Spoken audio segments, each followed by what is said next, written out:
Hello students. आज हम अगया की एक पोएम पढ़ेंगे, द हिरोशिमा। सबसे पहले हम पोएट के बारे में पढ़ेंगे। उनका जन्म 1911 को हुआ था और वो डीपली इन्वॉल्व थे इंडिया फ्रीडम स्ट्रगल के अंदर।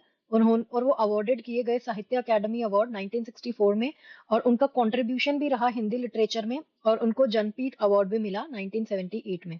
और उनको अपने लिटरेरी अचीवमेंट्स के लिए पद्म भूषण अवार्ड में मिला 1976 में, और उनकी डेथ हो गई 1987 में।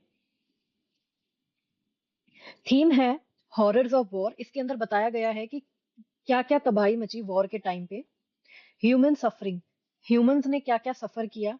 The consequences of nuclear destruction, nuclear bomb से क्या क्या तबाही मची।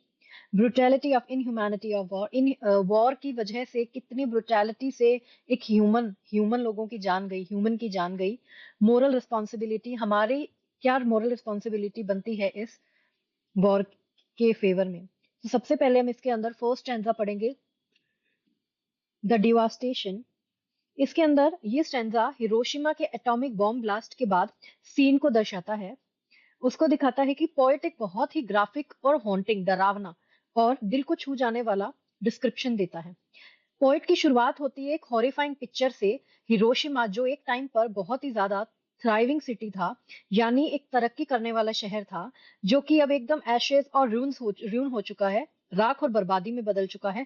बॉम्ब के ब्लास्ट का इतना इंटेंस हीट और फोर्स सब कुछ मिला देता है, सब कुछ मिटा देता है। बिल्डिंग्स, होम्स, ट्रीज और लोग, सब कुछ। आखिर में सिर्फ एक वास्ट एम्प्टीनेस, एक बड़ा सा खालीपन रह जाता है, जिसमें सिर्फ डेथ और डिस्ट्रक्शन, मौत और तबाही होती है। सेकेंड स्टैंजा में पढ़ेंगे हम द सफरिंग ऑफ इनोसेंस। इस स्टैंजा में पोइट का फोकस चला जाता है इनोसेंट विक्टिम्स पर, जैसे कि चिल्ड्रंस और एडल्टली, बुजुर्ग लोग। ये लोग ब्लास्ट के बाद सबसे ज्यादा सफर करते हैं। उनके जिस्म जल जाते हैं और वो पहचानने के लायक ही नहीं रह जाते हैं, वो डिसफिगर्ड हो जाते हैं। पॉइंट बताते हैं कि जो वुमेन्स हैं, चिल्ड्रंस हैं, और सभी ने बुरी तरीके से दर्द सहा। ये स्टेंजा उनकी दुख भरी कहानी, उनकी सैड रियलिटी को सामने लाता है।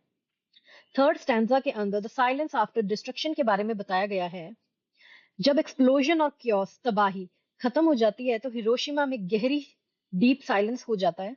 ये साइलेंस पीसफुल नहीं होता, बल्कि हॉन्टेड होता है, ग्रीफ से भरा हुआ होता है, दुख से भरा हुआ होता है। पोएट दिखाते हैं कि एक टाइम पे जो शहर बस्टलिंग और फुल ऑफ लाइफ था, वो अब सिर्फ एक घोस्ट टाउन बन चुका है, जहां सिर्फ पास्ट की शेडोज, परछाइयां रह जाती है। अब हम स्टैंजा 4 की तरफ जाएंगे, जो है अ क्वेश्चन ऑन ह्यूमैनिटी।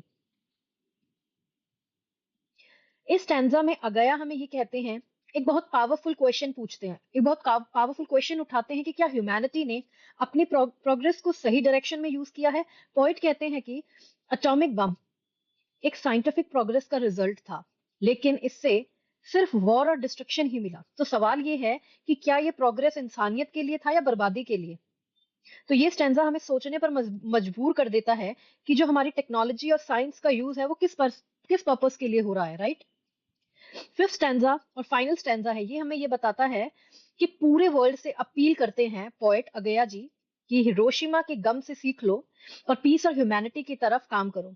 उनकी वार्निंग है, अगर दुनिया ने वॉर को छोड़ा नहीं, तो फिर ये एक हिरोशिमा हो सकता है, तो फिर से एक हिरोशिमा हो सकता है, शायद और भी ज्यादा दर्द और भी ज्यादा तबाही के साथ। ये स्टैंजा एक स्ट्रॉन्ग मैसेज देता है ह्यूमैनिटी के लिए। प्रोग्रेस तभी मीनिंगफुल है जब वो इंसानियत को बचाए, ना कि उसे खत्म करे।